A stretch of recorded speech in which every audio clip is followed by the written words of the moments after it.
கர்த்தருடைய பரிசுத்த நாமத்திற்கு மகிமை உண்டாவதாக.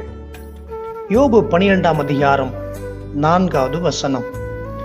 என் சிநேகிதரால் நான் நிந்திக்கப்பட்டு தேவனை நோக்கி பிரார்த்திப்பேன். அவர் எனக்கு மறு உத்தரவு அருளுவார். உத்தமனாகிய நீதிமான் பரியாசம் பண்ணப்படுகிறார்.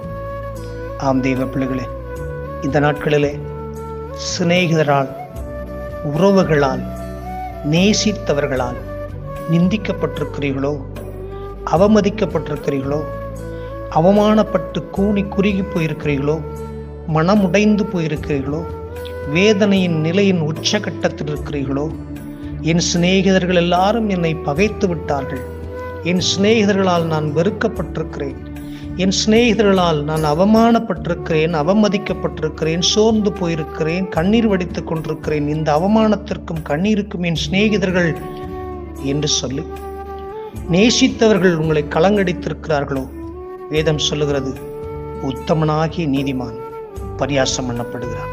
ஆம், வேதம், ஆண்டவர் நம்ம என்ன சொல்லுகிறார், உங்களை என்ன சொல்லுகிறார்?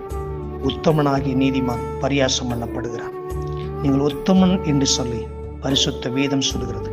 பரியாசம் பண்ணப்படுகிறீர்களா? கலங்காதிருங்கள். கர்த்தர் உங்களை நீதிமானாகவும் உத்தமனாகவும் வைத்திருக்கிறார். God bless you. Amen.